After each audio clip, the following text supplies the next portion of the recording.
have a question. I have a question. You don't have to wait for the end of this video to answer the question. Does speech actually cause violence? Or is not the individual committing the violence responsible for every action he does? Welcome to the Doug TenNapel channel. I'm going to ask that question because Democrats are being blamed for inciting violence through their speech. And I don't think that's the actual cause. I think we're too soft on crime. We need to be handing out some life sentences for some of these crimes, and it'll dry up real quick. Suddenly, magically, no one will be inspired by speech to do anything. How are we going to respond? Because people keep asking about me, what do we do? What are you doing? What more can you do? And we have a three-pronged pod. Wait, that's a New Mexico Congresswoman, another Democrat, so I don't know that she wants violence. She's saying, what else can we do? We must do more to fight Trump. Legislate, litigate, agitate. Agitate. What's agitation? You ever agitated anything? And you guys are part of the agitate part. Yeah, So agitate. don't feel like we are hopeless or helpless.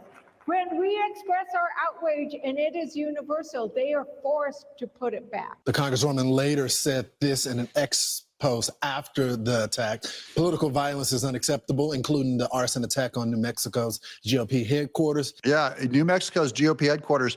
Your people were doing what you told them to do. They agitated. You over-agitated. You burned down the Republican headquarters. I didn't mean that kind of agitation. I just meant kind of a little bit agitation. This is the same thing with under Jasmine Crockett. When they're saying, go out, fight them in the streets. Then they find bombs at these Tesla headquarters in her district. Democrats never put an X next to one. The perpetrators must be held accountable. Every American should be able to freely and safely participate in our democracy. At my town hall yesterday, I spoke about love and action, about the importance of showing respect and listening. This is what we need right now. You didn't say a whole lot about respect and you said agitate. You're an agitator, Teresa Fernandez, Democrat, New Mexico. Oops, you guys put an X next to a Democrat, and now the GOP headquarters is burned to the ground. And then Democrats always go, we don't advocate violence. We're the good guys. All of the violence, 100% of it is Democrats. When Trump was in office, Black Lives Matter just burned cities down. They were all Democrats, and Antifa, Democrats. It's all them. And then during January 6th, they have to foment that into, they said, worse than 9/11, because they have to exaggerate anything the right does to cover up for the actual terrorism, formal domestic terrorism, it's been called, from the left. Now, obviously, that was a softer term in tone before, after the fact of this bombing. What do you have to say about it? Well, I believe that she changed her statement as soon as I came out to the media and was calling her out on those statements. I mean, you're holding a town hall to discuss about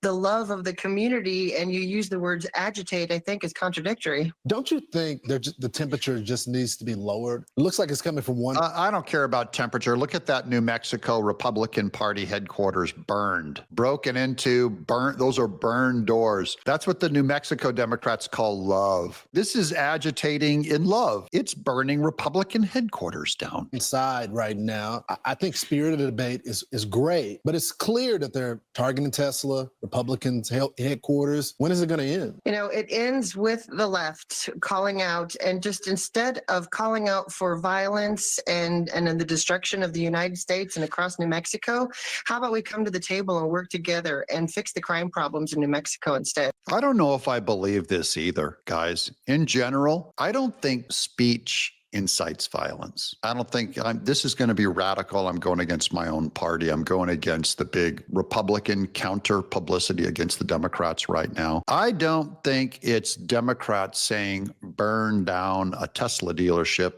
that causes Tesla dealerships to burn down. The thing that causes Tesla dealerships to burn down are totalitarian Marxists, Democrats that take a Molotov cocktail and throw it in. They did it. I don't know. I don't want to have people going after speech, because if I tell you guys, we have to slaughter the Democrats, okay? It's obvious I don't mean a bloodbath. I don't mean violence. And then if violence comes out, the problem is we're not prosecuting vandals. We're not prosecuting when someone throws a rock at a cop. We're not prosecuting enough of these, like these people that did this to Republican headquarters. You punish the individual. You give this person the death penalty. Give this person life in prison. And you watch how violence at Republican headquarters ends overnight. This is about, you have to properly spank your child. You know, if you find them setting fires in the house, you spank the living daylights out of them. And then suddenly the fires in the house stop. And these Democrats have not been punished. They've been coddled. They've been allowed to sit there and walk in that gray line of, that's in general what I think about the speech issue. Now, let me get to, here's more on that burn down Republican headquarters. And they're saying Democrats got to watch their speech. I'm Senator Nicole Tobias, and behind me, what you're looking at is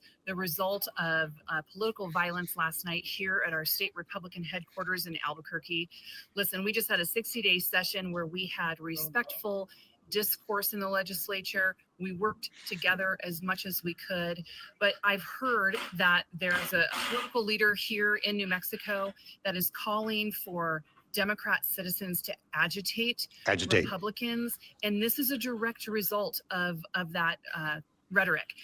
Is that the direct result, or is it that the Democrat Party are full of violent, emotional terrorists? It isn't allowable. We can't allow people to incite violence, especially when we're trying to come together as a country, as a city. We're all neighbors here in Albuquerque and New Mexico, and this type of incident cannot happen again. Yeah, and you're not going to stop it by getting that Democrat. If that Democrat did not make the agitation speech, I believe this Republican headquarters would have burned down. In other words, I don't think AOC telling people to destroy Tesla is what destroys Tesla. It's their party are full of racist, violent, emotional people who don't respect the rule of law and don't respect other people. That's my theory on it. But here's another theory. This is just to end the whole thing on a piece of Democrat lunacy. It's Sunny Hostin.